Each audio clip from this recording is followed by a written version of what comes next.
Lost over 220 pounds, and one of my favorite, easiest meals that I make is my no pasta salad. We'll show you how to make it.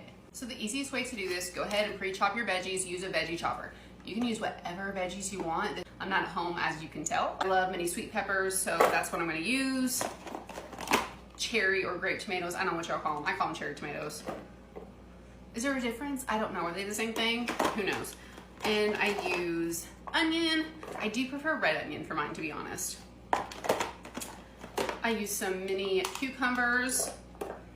So for the proteins, I love using turkey pepperoni, light string cheese, and oven roasted turkey. I just give it all a chop and it's going in.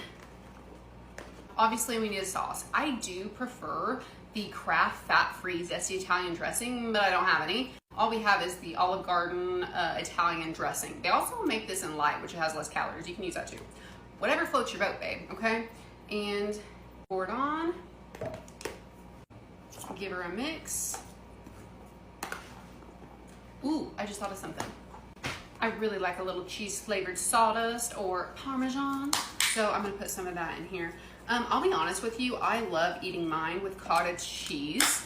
But my dad asked if he could have some, so I'm not gonna put cottage cheese in this. It does taste better if you leave it in the fridge, at least for a few hours or overnight preferably. You can add whatever veggies or proteins you want to this. This is just how I like mine. I would have liked some banana peppers. I know some of y'all are gonna suggest olives. I don't do olives, but either way, it's gonna be delicious, I promise.